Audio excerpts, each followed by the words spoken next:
mind expert and a shiatsu massage therapist. And what I do is I help women who are in narcissistic and toxic relationships figure out how to get out of them, how to deal with them, how to overcome them, how to survive them, but most importantly, how to take their body back from somebody else. You know, one of the biggest challenges that women find in narcissistic relationships is not the relationship itself. It's how they're reacting to what's going on. So today we're going to talk a little bit about that. So the title is How Little Red Riding Hood, Sexy, Savvy, Smart Little Red Riding Hood Ended Up in a Relationship with the Wolf. So narcissism is something that we all carry. It's the survival mechanism. And we all become way more narcissistic when we're under stress, which is how everybody is feeling these days, under stress. And so what happens is that feeling craziness comes out in how we behave. Have you noticed that people are going online randomly and nice people are going on and attacking other people for their beliefs or their politics? People can't even watch, or look at Facebook sorts of things anymore because it's so divisive, because it's so stirs up so much anger and so much division. And that's what's been happening. When we're in this time of stress, everyone's narcissism ends up coming up to the surface. And everybody deals with their narcissism in a different way. Some people deal with it by people pleasing. You know, I used to people please, which is a very manipulative, controlling sort of thing. You are doing something for the sole express purpose of trying to get someone to do something different, to be nice to you, to take better care of you, to stop yelling at you, to stop being crazy. When in reality, that narcissism quality isn't something that you're choosing to do.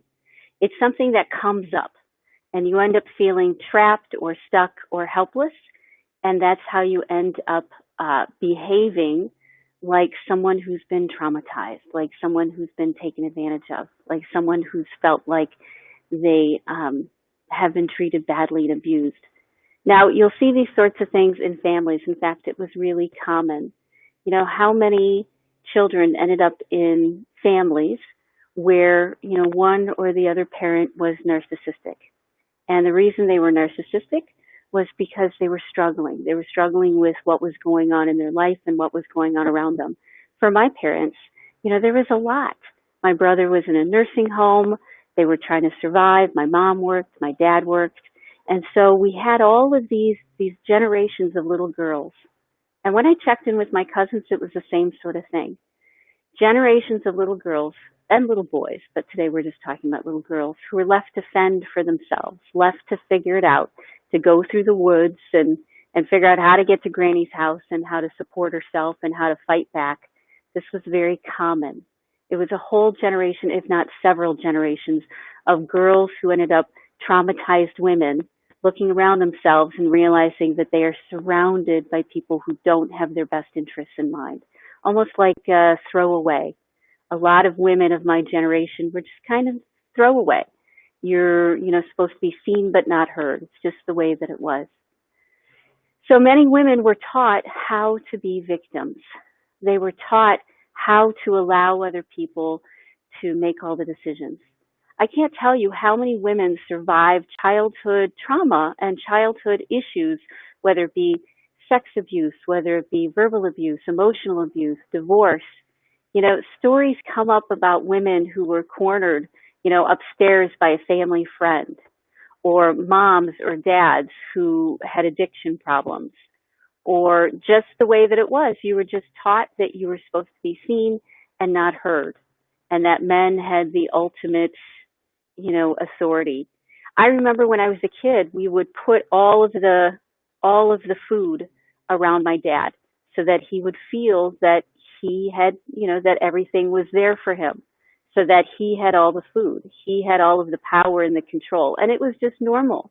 And for my mom and my family, it's, how we showed love and care.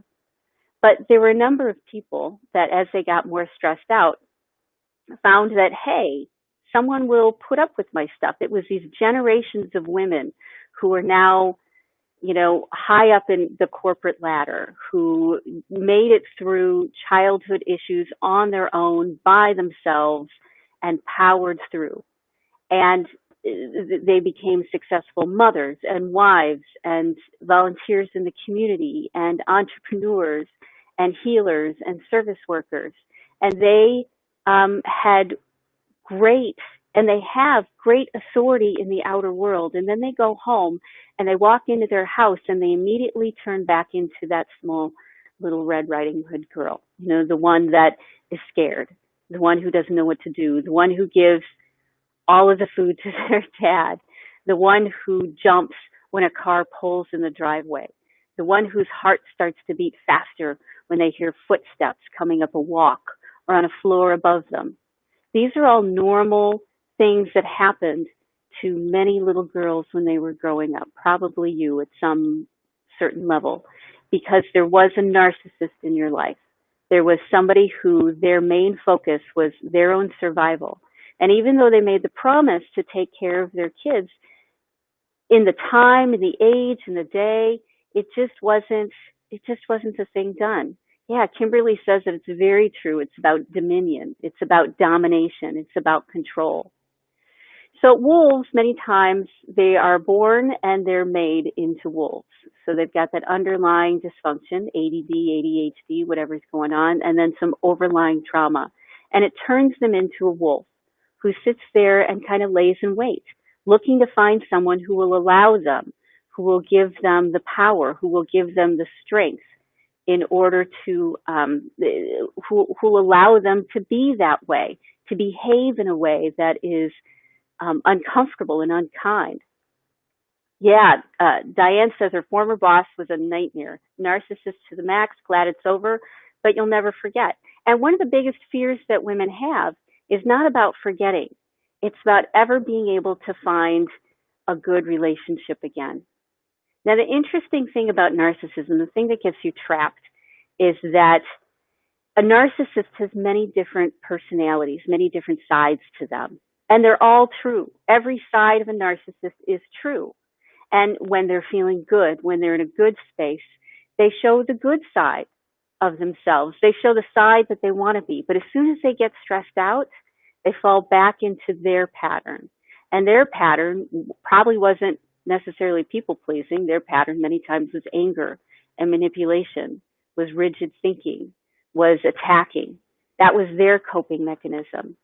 So here you've got someone who was raised, you, to be gentle and kind and understanding, Red Riding Hood, and you overcame the traumas of your childhood and you marched forward into the world and you became very successful. And then you found yourself in a relationship with someone who didn't respect that. Sometimes they respected it and sometimes they didn't. Kimberly says indecent. When we start talking about narcissism, you have to stretch your mindset, because it's not just someone taking advantage of someone financially or taking advantage of them emotionally or taking advantage of them physically. Many times it's a narcissist is using their influence to see what they can get away with. It's not even something that they want. It's something that they're seeing. Are you going to let them? Are you going to let them? Are you going to let them? They're testing you, constantly testing you. And so when you're in that kind of a relationship where someone's always trying to see if you mean what you say, if somebody's always trying to make sure that you're going to sacrifice yourself for them, they will push you way beyond your boundaries. And because you were taught to be quiet and to accept, and that somehow you would make it work out because you were always able to make it work out because you were smart and savvy and strong, somehow you'd make it work out. And that dynamic of someone who's saying, how far can I push you, with an empath who's saying, I'm stronger than this. And it takes you down a little rabbit hole. I don't remember what the movie was, but it had little vignettes. And one of the vignettes was two people who were seeing how far they could dare each other. And so they would dare each other to have their lips, inflated, and dare each other to wear crazy clothes, and dare each other to go way beyond. And that's what a narcissist is doing. They're looking for, well, will she do this? Will she do that? What'll happen if I do this? So they'll even in divorce, even after you've got rid of them, they'll throw little barbs at you. I've got women who tell me that they sent, child and family services to the house, that they sent the authorities to the house as a threat. What's going to happen? What are you going to do? It's a constant pushing. So Diane wants to know, does that come from childhood? Part of it comes from childhood. People, as I said, have that narcissist part of them, the part of them that says if it's going to be you or me who survives, I'm the one who's going to survive. And it all comes out in different ways. When someone has a background of coming from a disordered family and being dysregulated in their own head somehow, like ADD, ADHD, bipolar, something like that, and you add on trauma, their narcissism becomes what we look at as toxic relationships. It goes beyond, I want to make sure that I have the last piece of cake, and it turns into, will you have an orgy with me? This is how it turns into. It goes from, what would normally be little selfish, childish things that people would do to big, over-the-top things that you sit there, shocked and stunned that they would even consider it. But really the game is they're trying to figure out what they can get away with, what you'll let them get away with. They're testing. And that's how you ended up in a relationship with someone who's toxic. Because on the one hand, they have a personality that wants to be a good person. And when they're in a good space, they can be generous and kind and wonderful. But as soon as their switch gets flipped, as soon as they go from parasympathetic, which is your intuitive, calm self, to dysregulated, your sympathetic nervous system, as soon as they do that, they become monsters who are pushing to see what they can get you to do, pushing to see how far you'll go. And typically they won't be the ones to do it. They'll be the ones that push other people to do it, that will encourage you to take the risk, that'll encourage you to jump off the bridge. And they'll film it, and they'll watch it, and they'll put it on YouTube and mock you. But they'll encourage you to do the things that you don't want to do. So Little Red Riding Hood ends up in these relationships not just because they get snookered, because that's not just it. There's also a piece of confidence, of overconfidence. A woman comes in, and when you get past difficult childhood experiences, there's a part of you that says, you know what, I can handle anything. They're not weak. They're not wusses. They're not, they aren't controlled in any way. These are smart, successful women. But what it is we tend to walk into these situations thinking that a narcissist is like everybody else. And they are to a small degree. But to a way big degree, they will take you on a roller coaster ride you probably didn't want to go on. Kimberly says her dad's family was salt of the earth. He was an aberration. And Diane wants to know, curiosity, any words I can say to turn that behavior another direction? Yes, absolutely. That's a great question, Diane. So if you're with someone who is behaving very narcissistically, it means that they are off balance, they're dysregulated. And what will happen if you're empathic or compassionate is you'll take that on, and there'll be a part of you that says, aha, I can handle this. I can do this. How can I people please enough? How can I manipulate the situation? How can I direct it where I want to go? Can I get dinner on time every day? Can I make sure I never change the thermostat? Can I make sure I never change the furniture? Can I make sure that I never raise my voice? Can I make sure that I always drive directly to where we're going and take no extra little routes? We end up in this challenge, in this game. It's like you step into the relationship as a game with the narcissist, and both of you are saying, I'm going to win. I'm going to do this. But the problem is a narcissist is, they're playing by different rules. They don't have the same values and ethics that you do. They don't have the same world view as you do. So you're walking into the game thinking, okay, we can do this. I can help you. We can heal you, and this will be wonderful. It's a little bit of arrogance on our part. And then we learned that, no, this really is a big bad wolf. This really is someone who is a bully. And you have to change how you've been doing everything. Kimberly says, yes, wanting to heal, change the dynamic, change the outcome. The only way you can change the outcome with a narcissist relationship is to is to heal yourself. Because when you stop playing the game of tit for tat, when you stop playing the game of who's strongest, who's smartest, who's most creative, who can win, and it sucks us in. You get into that little bit of competition. You're like, I can do this. I'm not going to be railroaded. I'm not going to be beaten down. I can handle this. And then you make more and more and more compromises trying to solve the puzzle. And the problem is you're solving the wrong puzzle. The puzzle isn't about controlling the narcissist. The puzzle is about controlling yourself. Yes, a pirate's moral code, Kimberly, exactly. So the way out, you change the dynamic by getting the trauma off of your system, by actively doing things which keep you calm and centered and level. Last night we had a wonderful healing group. Kimberly was there. Thank you very much. It was beautiful. We were able to spend an hour and a half and get our system regulated and calm. And the more you do that, the more you spend time in nature, the more you take those walks, the more you hug the tree, the more you speak your mind, then the more regulated you get. And when you're regulated, when you're like a tree rooted into the ground, then a narcissist stuff just doesn't bother you anymore. As many women can attest, you start to hang up the phone. You start to block their calls. You start to not respond. Even when in the past they were some of the scariest, meanest people that you knew that would eat your grandmother. You start to realize that you're the one who has the power. So you get a different outcome from a narcissist relationship by showing up to the relationship differently. For some women, it's about not showing up at all. For other women, it's about showing up and standing up for themselves.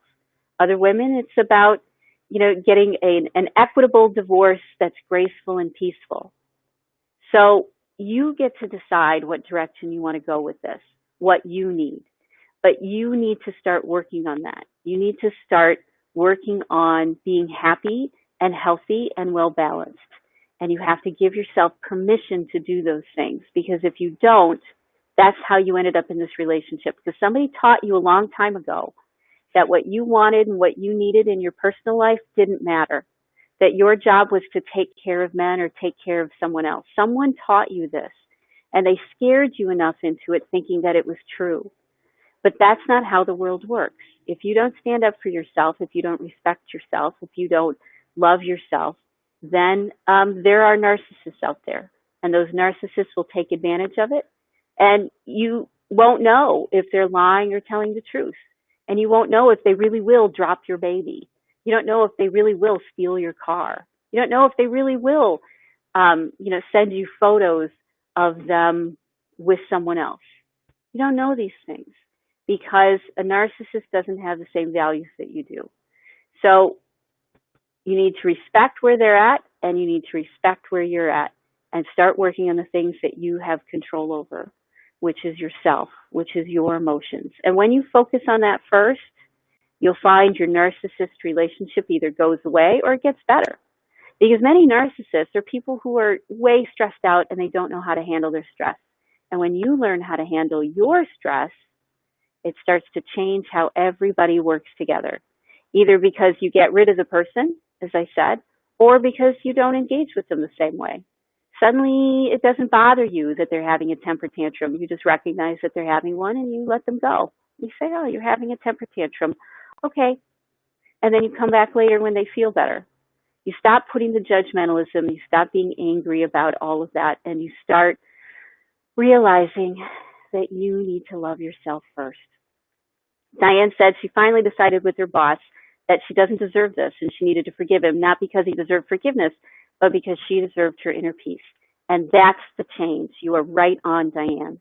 When you realize that you don't deserve this and that you deserve to have inner peace, then you start getting resources and friends and support. And that really is the game changer. As Diane says, as Kimberly will say, as any woman who's gotten out, they'll say, you realized you don't deserve this and you decided to do something different.